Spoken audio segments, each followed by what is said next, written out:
And we're live, ladies and gentlemen. Welcome to the MindCep Podcast. This is episode 99, helping you flex your mind, body, and soul. And today's special guest, his second time on the MindCep Podcast, is Todd Nyholm. Todd Nyholm and I had our last episode, would have been September 22nd or September 9th, 2022. So it's been a minute. And not only has it been a minute, Todd's been working behind the scenes on some very, very interesting stuff. And as you all know, the MindCep brand is all about brain and body performance. And that's why I like to bring on guests that are experts in these fields. And Todd and I have kind of reconnected again, if you will.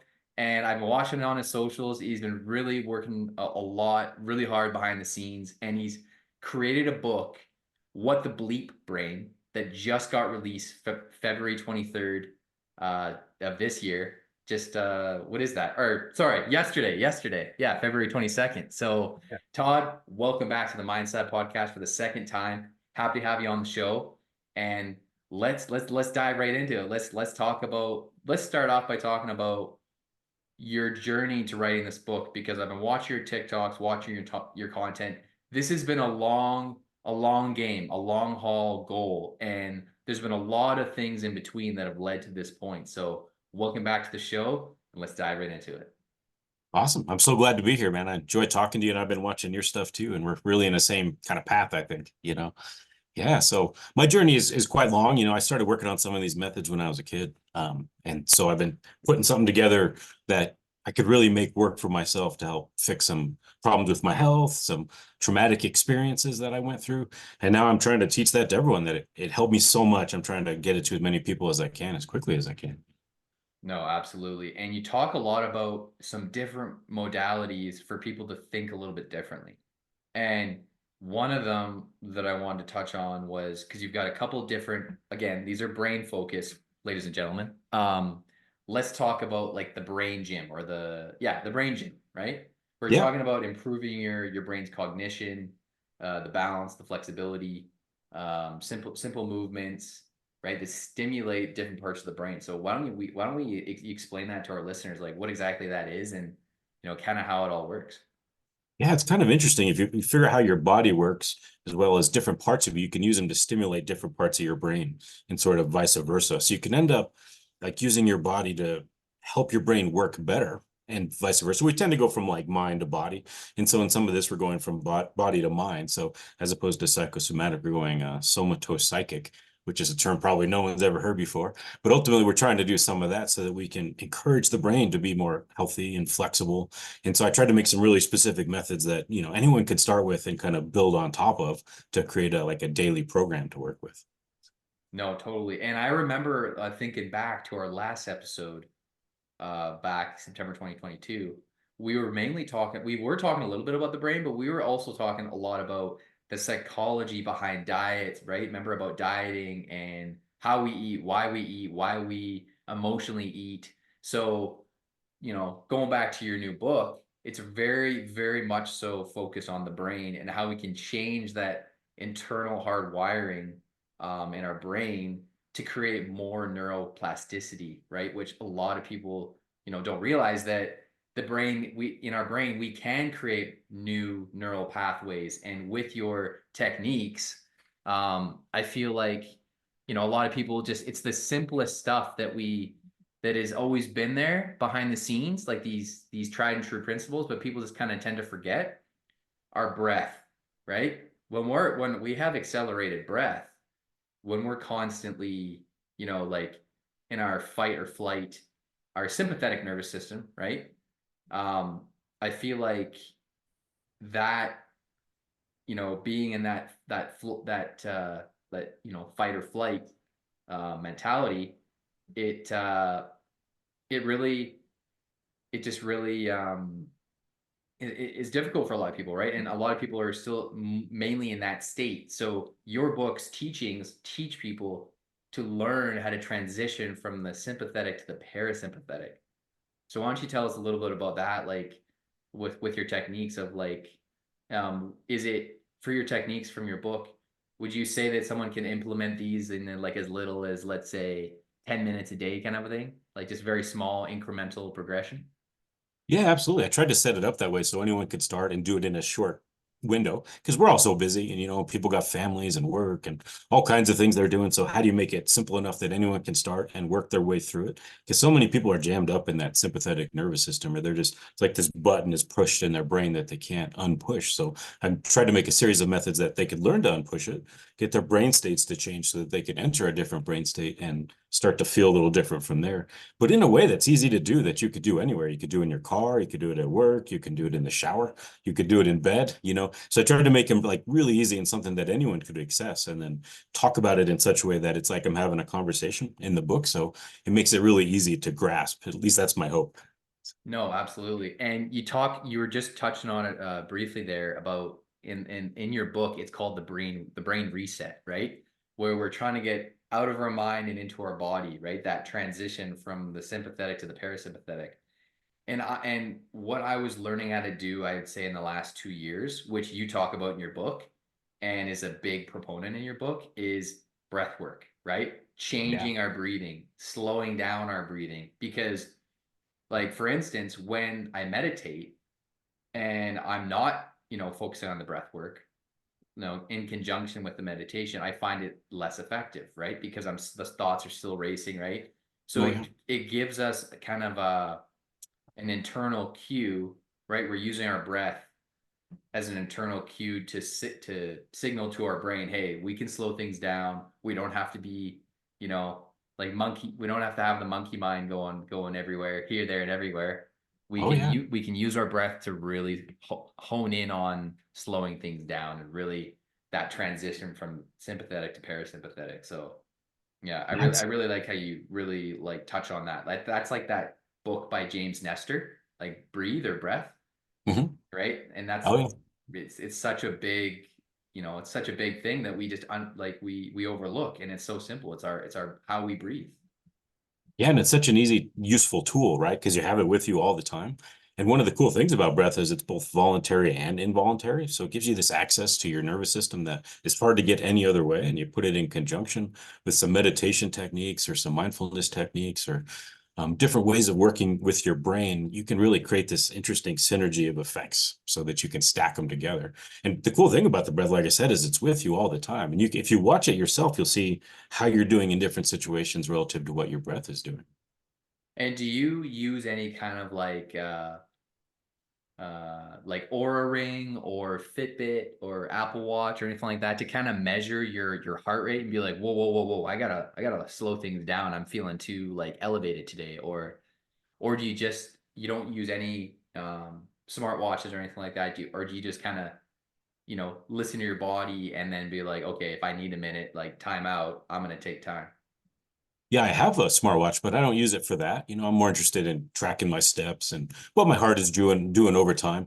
At this point, I just feel it. I've been working on these things for so long, like I've gotten fairly in tune with that because I kind of needed to get through some of the health problems. So for the most part, I just feel my way through it. That may not be the easiest place to start, especially if you're really busy and you haven't done much of that work. And so any tool you can use to kind of get yourself into a different state or to remind yourself, sometimes you just need a timer. It's like, oh, I got to do this thing now, or a timer to do this thing later. And so the watch is great for that.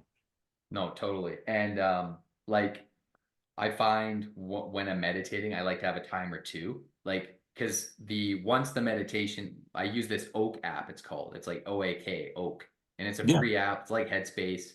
Headspace charges now, but whatever. I right. was using their app for many years, but then I came across Oak, and it's so simple, and you can change all the different background sounds, right, to like rain and river and whatever you want, and like doing that, they have, you can do custom, like you can meditate for a full day if you want, or days or hours or minutes or whatever you want. Yeah, But in that app, once I get it going, once I pick like, 5 minutes or up to 30 or an hour, I always put on my clock as well, because I noticed that, because I have these bells that go off every 5 minutes just to let me know, like to refocus if I'm getting distracted. yeah, So which is really helpful, right? You got to figure out what works for you. absolutely. And then some days I'll do unguided, and then other days I'll do guided. So when I'm feeling very, monkey mind, distracted, scatterbrained, I'll do the guided meditations, and then I'll do unguided. Like, because like I've been falling off it. I've been on it and off it a little bit. I was really consistent, and then I've just been trying to get back into it again. So I think that's a big trick. A lot of that is like, how do you make it consistent so that you just keep going back to it? And that's an interesting thing, just like stack it in your life somewhere. So like, okay, I take a shower every day, so I'll do it right before I shower. So there's no way to forget, you know? And that works most of the time. Is like any little trick to get it into your life so that it becomes part of what you do and there's no way to forget it. And because there's a lot of people that, you know, they do like 2 months really well and then 10 months of nothing. And then they don't think it works for them, you know, because they didn't do enough to kind of rewire how their brain is working. yeah, no, for sure. And do you when you say you meditate, like, do you meditate in the do you prefer meditation in the morning, or do you find it like more effective for yourself like in the evening, like before you shower? I do different ones at different times in the day. So I get up and before I get out of the bed, I do a series of methods. And then in the middle of the day, and then when I get home, I do some. So I kind of do a lot at this point. And then before I go to bed, I often do some. And I have different, so I have so many methods that I've made. I used them at different parts of the day to have different impact. So yeah. Right on, right on. Yeah, because I'm always open to different ways of meditating, because I've been utilizing meditation, God, for 7 years now, on and off, and just experimenting. I started with 3 minute sessions because I was so right, because it's a new experience. Like a lot of people, Oh you yeah. know, once you're in it and you're just trying to not focus on anything for 3 minutes, you're like, Right. holy, my brain's noisy. So like over time though, I've learned to be like you said, like be kind to those thoughts. It's okay to, right? Like the way that they describe it in the guided meditation is like your thoughts are floating by like clouds, and some of them are gonna be a lot larger clouds than others and a little stormier, and then other ones will be more blissful, right? But over Yeah. time, no matter how intense those clouds are, which are your thoughts, over time you just learn how to be at peace with them and adapt to them, right? Yeah. And a lot of people think they're not good at meditation because they start and they try to do 5 minutes and they get like through 8 seconds and then they can't go any farther, you know? And it's like, no, no, that's the process. You got to start there. You're doing the exact right thing that you're meant to be doing, you know? And so then the thoughts, they're going to come up and they're going to keep coming up, and emotions too, and then emotions and thoughts, and it'll be this kind of storm. And that's the process at the beginning because you become aware of it and you start to understand you're there, and then you have your thoughts and you have your emotions, and they start to become a little separate, and then you can do more with them, and then the thoughts get quieter and the emotions get quieter, and then you'll have these peaks where they're huge again, and then they'll get quieter, and after a while you can learn the right thing so that it just becomes completely quiet. And the first time you have that kind of experience, you're like, oh, that's where a lot of this was heading, you know, and that's pretty cool. I did get to that point. So the longest meditation I've done in one session was an hour, and I Yeah. had to, of course, I had to work my way up to it. It took me like probably 6 months or 3 to 5 months, something like that. But Yeah. holy smokes, I know exactly what you're talking about. Like it was just after like I was transitioning from one job to the next. We were on our way to Hawaii, and there was absolute turmoil on our way to Hawaii because we went during Christmas, right? Which don't recommend doing. If you're gonna Right. travel, do not travel during the rush, the For biggest rush of sure. the year where everyone wants to leave. But Yeah. anyway, we did it, and it was like snowmageddon. It was on the news and everything about it was everyone was like stranded. We were at the airport for 30 plus hours. And It's the rough. only thing that kept me going, especially, was I was meditating consistently every single day, no ifs, ands, or buts, no matter if I did in the morning or at night, for like half an hour or Yeah. 20 minutes minimum. And that helped me navigate that intense, like you're talking about, like, I wouldn't say it was a trauma, but it was like, it was a difficult experience, right? Which, you know, Sure. all of the family's anxiety was like sky high, and you're just in a very, sympathetic state where you're just like, holy smokes, is this ever going to end? Yeah. Because we had to sleep at the airport, and then by the time, you know, everyone's flights were getting canceled, it was snowing like a foot outside the airport, and then by the time we actually were about to leave, then they had to de-ice the plane, and we were like, Yeah. and then I'm like, you know, my wife's just like, oh, like, you know, we're gonna go, and I'm like, yeah, I know we're gonna go, but just until we're in the air, like, no, don't say anything. So we made it Yeah. there, thank God. But my goodness, it's just when you're in it and you're in the thick of it, it's definitely challenging. But that's why the lessons, the teachings in your book, people need to utilize these kinds of methods, because like you can utilize these methods and tools in Todd's book for as little in under 5 minutes a day, right? Like even less than that, 2 minutes. Let's just say under 2 minutes, right? Because a lot of people are worried that they can't put something into implementation that's too long, right? Oh To yeah. start off, but with that little amount of time, it'll still help. Those are the, like you're talking about, like habit stacking. Those are the incremental building blocks, right? That are going to help people. So Yeah, absolutely. And there, some of them are short enough that you can do in 90 seconds. And then if you want to, you can stack them all together and take an hour to do them because you're feeling good. And the practice comes from doing them all the time. So when you're stuck in that situation, it's like you already have the tool set inside to deal with it. That's one of the hard things is sometimes for me to get across to people. It's like if you do it all the time when those things come up, it's like you have tools for it and you're able to control the situation quite a bit better, which is one of the great benefits that come from practicing it. But even if you did 2 minutes a day for a year, you'd have an amazing benefit over time. oh, absolutely. And Yeah. because I was just looking back at my meditation sessions, and I think I'm at like almost 900 total. That's Yeah. over the last. So that's what I think about, right? Like, sure, I've fallen off of it a bit, but volume wise, it's become a practice. It's become a habit, right? I like it's just like you got to brush your teeth. You don't feel right when you don't brush your teeth. You don't Right. feel right when you don't shower. And so that's, what Todd talks about in his book, ladies and gentlemen, is we want to integrate it into our life as little or as much as, we feel comfortable with. Yeah, and there's lots of ways to start and go through it, and then you're going to fall off sometimes. And one of the big things is to not beat yourself up. That's not useful at all. So if you miss Yeah. 5 days, just come back to it like, okay, it's just Tuesday, we'll do it today, and don't get hard on yourself. And going back to some of the other aspects of your book, Todd, how do you define the vital brain method, and what are some of its main benefits for the readers? Yeah, so the vital brain method, the first part of it is in this book, and then I'll have to put it into a couple more books because it's kind of long, but it's a way of like literally going through the different pieces of your brain and your central nervous system, and then down into some of the hormonal, the glandular centers and things like that further down in, so that it really gives you a whole tool set to reset your brain like you would a computer. So you can turn it off and on again. So all the programs kind of turn off and you can keep them off, which is great for helping with all kinds of immune system disorders and trauma and anxiety and depression.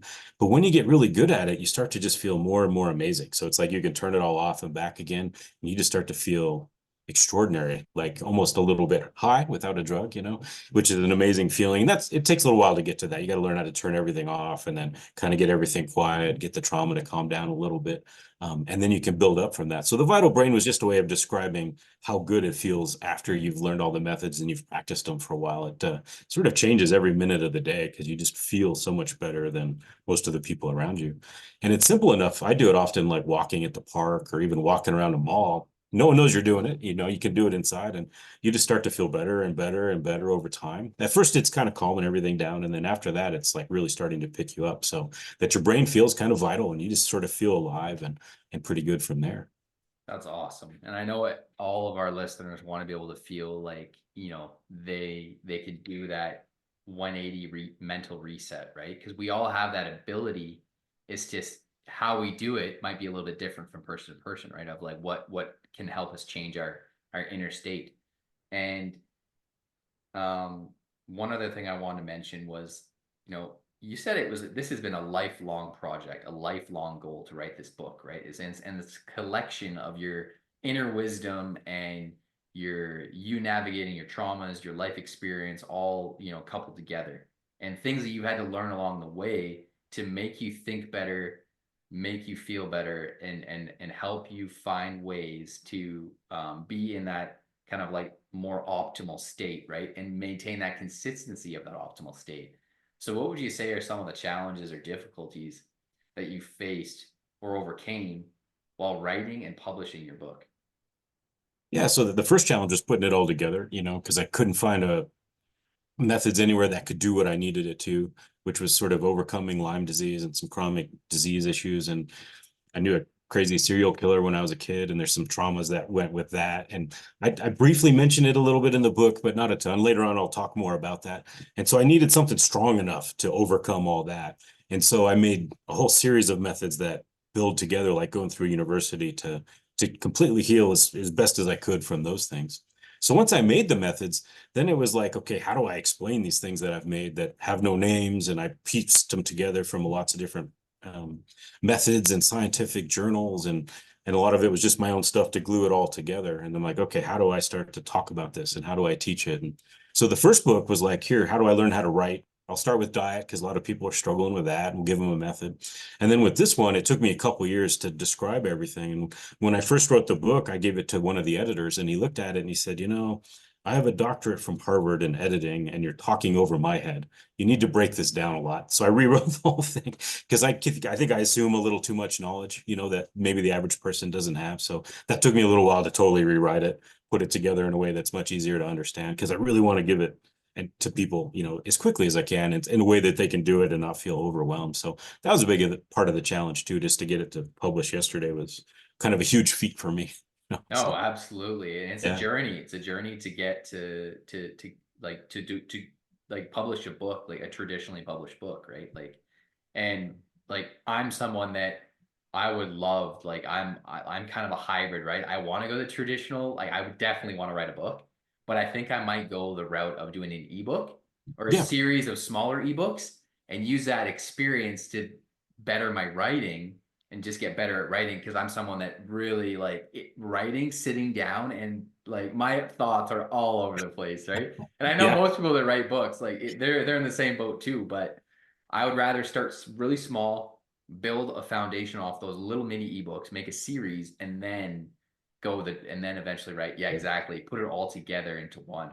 Yeah. Yeah, and I don't even sit down to write most of the time. I often like walk and I'll stop and type out something on my phone or dictate it. But you may be Oh, like me, okay. like I never did. Yeah. Well, I can't say I never did it, but I rarely Yeah. sat down and said, "Hey, I'm Yeah. writing right now." You know, and if you can kind of piece it together in different ways, that really helps Yeah. the writing process. You know, Yeah, totally, totally. Especially if you're on a walk. That's a great idea. Yeah. it works great for me. Man. Yeah. Yeah, totally, totally. Um, and like what would you say are some of the future projects or plans that you have in relation to your book or your work as a somatic therapist and brain trainer? Yeah, so I'm building a digital course for the methods in the book. So some of them get a little complicated to pick up off a page. And so I started making some like a video course that I'll put up on one of the platforms, probably Experienceify, so I can walk people through them and then give them videos where they can do it with me. So I'm walking them through it in the video form. Because I noticed a lot of people are tripping over trying to pick it up from the writing. So because I like books, you know, it works pretty well for me. And I kind of assume that other people do. And then I give it to my friends and they're like, I can't figure it out from the text. And so if I walk them through, it's like, oh, that's what you mean. And so I'm trying to give people, you know, multiple options. So that'll be a video course, and I'm maybe a quarter of the way filming it. So should be out in a few weeks, I think. And then people can walk their way through it and email me if they're in the course. So it gives you a little bit more direct access to me if you have questions about it. So that's the next big step. Right on, right on. And if you're doing any snippets on social, I'll help repost those for you on all my socials too. Oh, Yeah, yeah, yeah. fantastic. Yeah. Absolutely, yeah. Anytime someone's writing a book or they just came out with a book or a course, I wanna help you guys out as much as you can. Cause like Yeah. I love making connections with my podcast guests and and then it gets the mindset brand out there too. Oh yeah, we can share for each other, you know, and build it up and help people get tools and get the things that are hard to find, you know, and the more we can put it out there and put it out there together and bring more people to it, that's fantastic, you know. No, for sure. And then what would you say are some of the ancient wisdoms that you draw from in your book? And how do they complement the modern scientific knowledge about the brain? Yeah, so when I was trying to figure everything out, I was reading ancient yogic texts and things about Tai Chi and martial arts and even some Viking training and some of the stuff from the Middle East. And if you look at it and you dig into it, they use wording that is sometimes you have to go through that sounds kind of almost mystical. But if you go through it, you can see that they're talking about something that you can do and then put it together and you realize that they really understood a lot of this very well. And they kind of hid how they taught it and they kind of hid it in places and you can put it back together. And the cool thing about combining that with like the modern stuff is the modern research gets really specific in terms of how the body functions and how the neurotransmitters work and how the glandular secretions work and how the mind changes or the brain states change when you do different things. So when you put it together, you get sort of these thousands of years of how they did it with lots of stuff going on now to describe it, which I think makes it much easier for modern people, particularly in the West, to kind of understand it in a different way. Yeah, because I know sometimes when you're reading ancient scriptures and stuff like that, like you know, from the 1600s or beyond, you're just like, what did I just read? You find stuff from like 5,000 years ago. And there was a time I was looking at something like, oh, this is the answer I need. And I just read it until I figured out, oh, they're trying to get this change to happen through changing how you hear, how you hear sounds around you. And once I figured that out, it made a huge difference in what I was trying to do. But it was from India. It was, 2,500 years before, BC. So it was a long time ago, and it was super helpful, Oh, yeah, yeah, yeah. And super old. another thing I want to mention was because I know you just came out with your book, what the Bleep Brain, but some of your other books that you've written, have you had any success testimonials of some of your readers or people that you know, maybe friends, family, colleagues that have used some of your methods that you've learned along the way, and you've just told them like, hey, I'm experimenting with these tools and tactics. They've really helped me. You want to, I want to show you how to do it. Have you, and did you get that opportunity to show people how to do it, or did you have people read your books that kind of took that advice and then be like, hey, Todd, this is like been a game changer for me? Yeah, definitely. And I test everything with my clientele or with my friends before I put it even into a book form. And so with the new methods, I had a group of students in Europe that I taught, and they were so amazed about it. They were a little nervous for me coming back to America when I started to teach it because they thought it might ruffle too many feathers because it helped their depression and their anxiety and their trouble sleeping and their ability to feel, really good. And so they even kind of warned me. They're like, "Don't you want to do this in Europe? You'll be a little safer from, some of the things that happen in our country, in terms of pharmaceuticals and things." And that was their worry. I don't think it's justified. They have a different view of America, certainly, than I would have here. But the point was they got so much out of it. They were like, have you thought about this a little bit? And so I do have, a series of, testimonials. And I put a few of them in the book so that people can see. And I'll talk more about them as they go. I think the main ones are, some of the obvious stuff is bringing down anxiety, helping with depression, getting your mind so that one of the things I heard the most was people felt like they got some distance between their mind and their emotions. So that helped them regulate quite a bit. So it didn't feel like their mind was on top of them or their emotions were on top of them. And that was a great place to start. No, totally. Because talk, that's a really good way to put it. The distance between our mind and our emotions, like learning how to maybe not lengthen the gap, but maybe shorten the gap so you're not feeling like I mean maybe to lengthen the gap a little bit, right? So you're just not feeling like your mind and your thoughts are just like too muddled. You have, it just helps create more clarity and then more what's the word I'm looking for? More clarity and more, yeah, peace. More peace. Yeah, Yeah. and it gives that little separation so it doesn't kind of own you, right? It's almost like instead of having this TV in your face, you get it like a couple feet away from you and Yeah, yeah. you're watching your mind rather than having your mind beat you up a little bit or your emotions, and you can get Yeah. both of those to change. And it really changes how life feels to you, kind of definitely on the inside. You don't feel like you're on a mental hamster wheel as much. Exactly. Yeah. Yeah. Well, yeah, that's all the time that we got for tonight, Todd. I would love to do another episode with you, or maybe even two over the next Awesome. little while. We can rebook another one. Let's do it.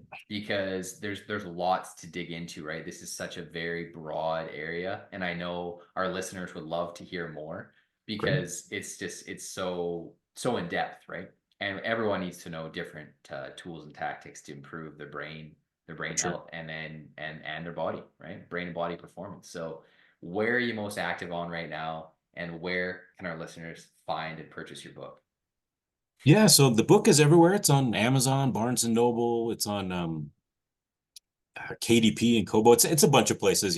My website is nitality.com. So I originally called the system the Nyholm Vital Life Method because my last name is Nyholm and it's too long. So we shortened it to Nitality. So it's Nitality, NYTALITY.com. And so you can find me there.